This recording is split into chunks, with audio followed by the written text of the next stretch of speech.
Hello everyone, कैसे हैं आप। उम्मीद है आप सभी स्वस्थ और मस्त होंगे। आज के इस वीडियो में हम जानेंगे फ्रॉथी यूरिन और फॉमी यूरिन के बारे में। यानी कि ऐसे पेशेंट्स हैं, ऐसे कई मरीज हैं जिनको बहुत दिनों से फ्रॉथी यूरिन आ रहा है, यानी कि उसमें झाग बन रहा है।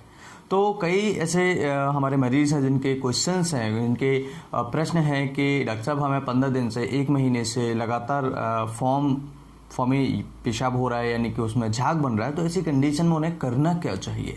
क्या उनका ट्रीटमेंट उनको बहुत जल्दी करा लेना चाहिए, या डॉक्टर से मिलना चाहिए, या नहीं करना चाहिए, या फिर उसके कारण क्या है? तो इस वीडियो में हम समझेंगे इनके कारण के बारे में, इसके ट्रीटमेंट के बारे में, और ये क्यों होता है। कई ऐसी दवाइयाँ होती हैं जिनकी वजह से आपको ये समस्या आ सकती है। जो दवाइयाँ पेन किलर्स होती हैं, यानी कि जो दवाइयाँ दर्द को कम करती हैं, लगातार अगर लंबे समय से कोई खा रहा है तो ऐसी कंडीशन में उनको हो सकता है उनके पेशाब में फॉर्म बन सकता है, यानी कि झाग बन सकता है। इसके अलावा बीपी की दवाइयाँ जिनकी चलती हैं, जैसे हाई ब्लड प्रेशर है, या फिर डायबिटीज़ की दवाइयाँ जिन मरीजों की चलती हैं, ऐसे मरीजों में भी थोड़ा बहुत पेशाब में झाग बन सकता है।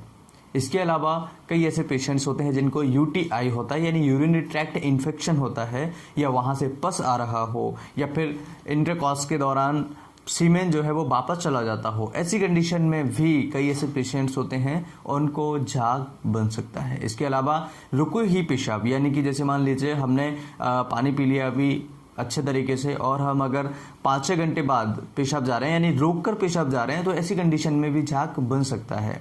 इसके अलावा जो मोस्ट इम्पोर्टेंट कारण होते हैं वो होता है प्रेगनेंसी में झाग बन सकता है, कॉमन होता है।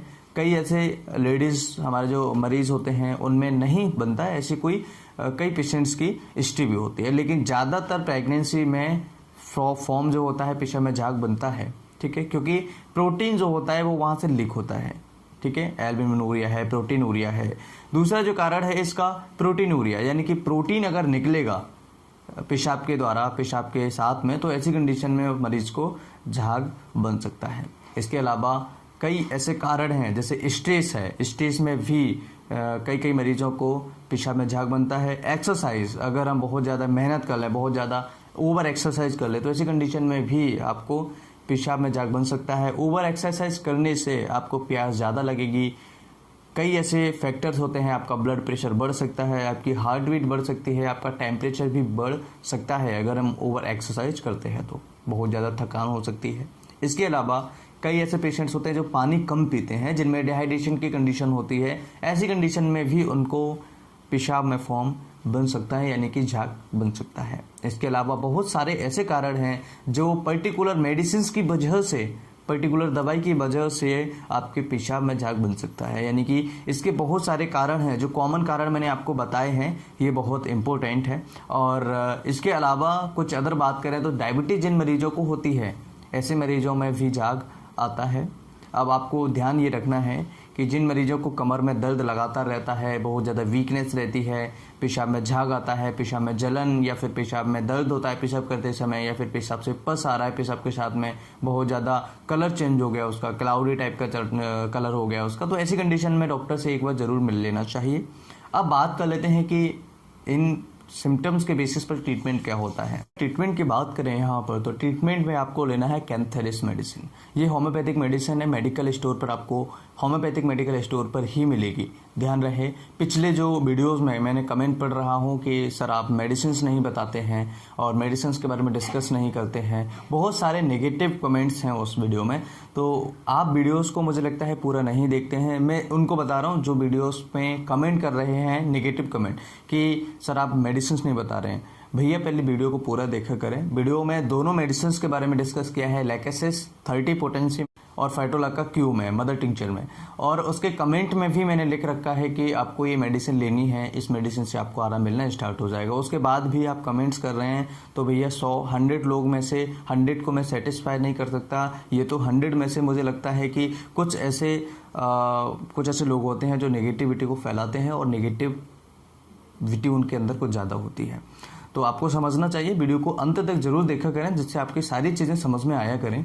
और इस वीडियो को भी अंत तक जरूर देखिएगा, क्योंकि सारी चीज़ें तभी समझ में आएंगी जब तक आप पूरा वीडियो नहीं देखेंगे, तो आपको आधी अधूरी नॉलेज लेके जाएंगे, और फिर आप मुझे नेगेटिव कमेंट करेंगे कि सर आपने ये नहीं बताया, सर आपने ये नहीं बताया।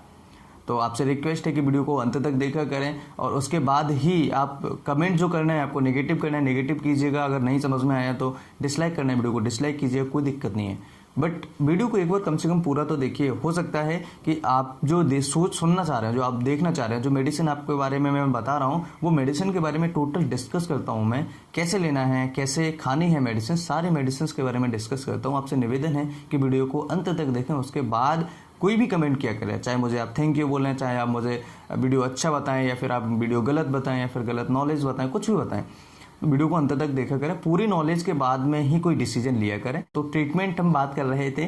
ट्रीटमेंट में हमें कैंथरिस मदर टिंचर आपको लेना है। कैंथरिस मदर टिंचर का 30 ड्रॉप्स 50 ml पानी में आपको मिला करके दिन में 3 बार आपको लेना है, सुबह दोपहर शाम।